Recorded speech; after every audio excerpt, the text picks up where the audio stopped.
श्री माधवदास जी का चरित्र आता है।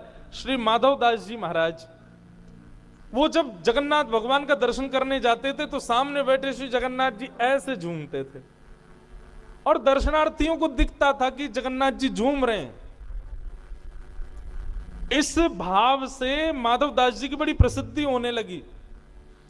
अब तो माधवदास जी अपने घर से जब जगन्नाथपुरी जाते तो लोग बाग पुष्प की पगडंडी बना देते, हाथ जोड़ करके सब खड़े हो जाते, जय जयकार करते, पुष्प वर्षा करते, खूब आनंद से। माधवदास जी को इससे इतना कष्ट होता कि ये सब मेरा इतना सम्मान क्यों कर रहे हैं।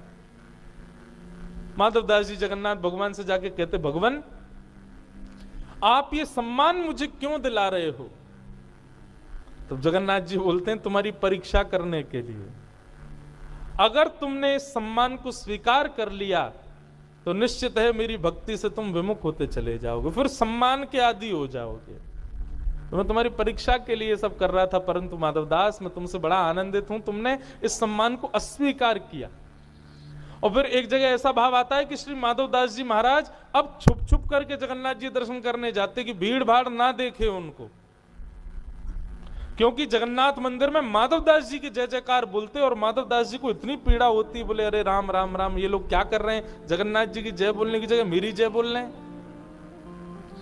इतना सम्मान मिल गया माधवदास जी को कि माधवदास जी को लगने लगा कि भगवान मुझसे दूर हो जाएंगे, मेरे अंदर भक्ति खत्म हो जाएगी। ये निश्चित है बंधु, आपने यदि आज सम्मान स्वीकार किया तो कल आपके हृदय में अनायासी सम्मान की इच्छा और प्रकट होगी। आज यदि किसी ने आपका बहुमान किया, आपको माला पहना दी, आपकी प्रशंसा कर दी, तो ये इच्छा अब आपकी धीरे धीरे बढ़ेगी कि अभी और हो।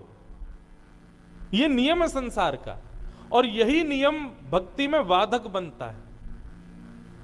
माधवदास जी को बड़ी चिंता होने लगी, क्या करें, सम्मान को कम कैसे करें। तब माधवदास जी बोले, कोई अपमान क्यों नहीं कर रहा है मेरा जब तक अपमान नहीं होगा तब तक मुझे चैन नहीं पड़ेगा। तो माधवदास जी अपना अपमान कराने के लिए घूम रहे थे जगन्नाथपुरी में, कोई मेरा अपमान करे। तभी माधवदास जी ने देखा कि एक मोहल्ले में एक माताजी डंडा लेकर के बच्चों के पीछे भाग रही थी, गुस्सैल माताजी। माधवदास जी बोले, यही है हमारी यजमान, यही करेगी मेरा अपमान, तभी थोड़ा शांति मिलेगी हृदय को। माधवदास जी भिक्षा मांगते थे, घर जाकर के किसी के भी यहां पा लेते थे। आज उस माता के घर पहुंच गए। माता जी ने पूछा, कहो कैसे आए? बोले, मैया हमारा नाम माधवदास है, हम संत हैं, किसी के भी घर जाके कहीं भी प्रसाद पा लेते हैं, आज आपका घर सुंदर दिखा तो यहां आ गए। माता जी ने रूखी रोटी, थोड़ी बहुत दाल चावल उनको दे दिए, माधवदास जी ने पा लिया। एक दिन तक तो ये सब बात ठीक रही, लेकिन दूसरे दिन माधवदास जी फिर आ गए। और जैसे माधवदास जी फिर आए, माता जी तो बोली, आपने तो कोई भोजनालय समझ लिया है कि रोज रोज आ जाते हो यहाँ पे। माधवदास जी बोले, कल इतना स्वादिष्ट भोजन लगा कि मेरा मन बार बार कहता है कि मैं आपके यहाँ ही पाऊं। तो माता जी बोली, स्वादिष्ट भोजन लगा था? बोले हाँ। भीतर गई, थाली तो लगाई, लेकिन सब्जी में किसी में नमक ज्यादा डाल दिया, दाल में नींबू निचोड़ दिया, और एक सब्जी थी उसमें बहुत सारा मिर्च डाल दी। बोले कि आज इसको बढ़िया मजा आएगा, तो कल से आना बंद कर देगा। माधवदास जी ने जैसे प्रसाद पाया तो नमक तेज, नींबू लगने लगा, कड़वा हो गया मुंह। दूसरी सब्जी खाई तो मिर्च लगी, महाराज पानी पी पी करके बेहाल हो गए।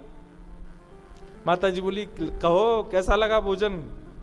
माधवदास जी बोले, आज तो कल से भी ज्यादा आनंद आया भैया, मैं कल फिर आऊंगा, ऐसा ही बनाना आप। माता जी बोली, इस पे तो कोई प्रभाव ही नहीं हो रहा है। अब माधवदास जी तो चाह ही रहे थे कि ऐसा ही कुछ हो।